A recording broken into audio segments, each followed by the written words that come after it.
വേനൽ മഴ സ്വാഭാവികമായി ലഭിക്കുന്നുണ്ട് എല്ലായിടത്തും. പക്ഷേ വേനൽക്കാലം കഴിഞ്ഞു എന്ന് പറയാനും കഴിയില്ല. താപനില സാധാരണ നിലയിലാണ് ഇപ്പോഴെന്ന് കേരള കാലാവസ്ഥാ വകുപ്പ് ഡയറക്ടർ നീത കെ ഗോപാൽ റിപ്പോർട്ടിനോട് പറഞ്ഞു. കാലവർഷം എത്തുന്നതിന് മുൻപ് ഇനി താപനില മുന്നറിയിപ്പ് നൽകേണ്ട സാഹചര്യമില്ല. ഈ മാസം ശരാശരി കൂടുതൽ മഴ ലഭിക്കും. അടുത്ത ആഴ്ചയിൽ സംസ്ഥാനത്ത് മഴ ലഭിക്കുമെന്നാണ് പ്രതീക്ഷയെന്ന് കൂടി നീത പറഞ്ഞു. മെയ് മാസത്തിൽ നമുക്ക് ശരാശരി കൂടുതൽ മഴ കിട്ടും എന്നുള്ളതാണ് കേരളത്തിൻ്റെ ഫോക്കാസ്റ്റ്. രണ്ടാമത്തെ ആഴ്ച കേരളം മുഴുവനും ശരാശരിയിൽ കൂടുതൽ മഴ കിട്ടുന്നതായിട്ടാണ് എക്സ്റ്റൻഡ് റേഞ്ച് ഫോക്കാസ്റ്റും പറയുന്നത്. പിന്നെ വേനൽ മഴ ആയതുകൊണ്ട് ഒറ്റപ്പെട്ട ഇടങ്ങളിലായിരിക്കും. നമ്മൾ കാലവർഷക്കാലത്ത് മഴയുടെ ഒരു സ്വഭാവമല്ല, പക്ഷേ എല്ലാ ദിവസവും മഴയുണ്ടാവും. കേരളത്തിലെ എല്ലാ ജില്ലകളിലും മഴ ഉണ്ടാവാനുള്ളൊരു സാധ്യതയുണ്ട്. ഇനിയുള്ള ദിവസങ്ങളിൽ നമുക്ക് ഉയർന്ന താപനിലയെപ്പറ്റി ഒരു ജാഗ്രത പുലർത്തേണ്ട ആവശ്യമില്ല. താപനില സാധാരണ നിലയിലേക്ക് എത്തിയിരിക്കുന്നു.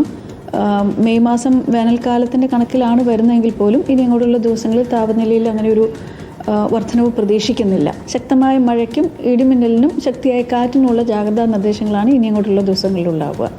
സാന്ത്വന ചേരുന്നു. സാന്ത്വന, ഏതായാലും വേനൽ ചൂടിനൊരു ശമനമായിരിക്കുന്നു. ഇനി മഴ കനക്കുന്ന ദിവസങ്ങളാണ് എന്നതാണോ അറിയിപ്പുകളായി നൽകാൻ പോകുന്നത്? വിശദാംശങ്ങൾ എന്താ?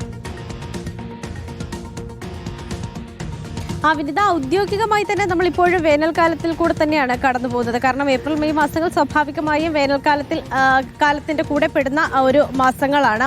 ജൂൺ ആദ്യവാരം അല്ലെങ്കിൽ മെയ് അവസാന വാരമൊക്കെയാണ് സാധാരണയായി നമുക്ക് മഴ ലഭിക്കാറുള്ളത്. പക്ഷേ എന്തായാലും ഇത്തവണ വലിയ ചൂടിന്റെ ദിവസങ്ങളൊക്കെ കഴിഞ്ഞിരിക്കുകയാണ്. ഇനി അങ്ങോട്ടുള്ള ദിവസങ്ങളിൽ എന്തായാലും മഴയായിരിക്കും എന്നുള്ള കാര്യം തന്നെയാണ് ഇപ്പോൾ കാലാവസ്ഥാ വകുപ്പ് ഡയറക്ടർ തന്നെ വ്യക്തമാക്കിയിരിക്കുന്നത്. കഴിഞ്ഞ മാസം 27-ാം തീയതിയാണ് അവസാനമായി ചൂടുമായി ബന്ധപ്പെട്ടിട്ടുള്ള താപനില മുന്നറിയിപ്പ് നൽകിയത്. അതിനുശേഷം സംസ്ഥാനത്തിന്റെ വിവിധ ഇടങ്ങളിൽ ഇതുമായി ബന്ധപ്പെട്ട് മഴ ലഭിക്കുന്നുണ്ടായിരുന്നു. വേനൽ മഴയാണ് സാധാരണ ഈ മഴക്കാലത്ത് കാണാറുള്ളത് പോലെ വ്യാപകമായ മഴയല്ല, പക്ഷേ ഒറ്റപ്പെട്ട ശക്തമായ മഴയുടെ ഒരു സാധ്യത തന്നെയാണുള്ളത്. വരും ദിവസങ്ങളിലും ഇത്തരത്തിൽ ഒറ്റപ്പെട്ട ശക്തമായ വേനൽ മഴ എല്ലാ ജില്ലകളിലും ലഭിക്കാനുള്ള സാധ്യത ഉണ്ട് എന്ന് തന്നെയാണ് കാലാവസ്ഥാ വകുപ്പ് വ്യക്തമാക്കുന്നത്. അതുകൊണ്ട് തന്നെ നിലവിൽ ഇനിയിപ്പോൾ ഒരു ചൂടിന്റെ ദിവസങ്ങളായിരിക്കില്ല, എന്തായാലും മഴയുടെ ദിവസങ്ങളായിരിക്കും. നിലവിൽ ഇപ്പോൾ താപനില സാധാരണ നിലയിലേക്ക് എത്തിയിട്ടുണ്ട് എന്നുകൂടി എന്തായാലും കാലാവസ്ഥാ വകുപ്പിൽ നിന്ന് വ്യക്തമാക്കുകയും ചെയ്യുന്നുണ്ട്. വിനിത, ശരി, സാന്ത്വനയാണ് വിശദാംശങ്ങൾ.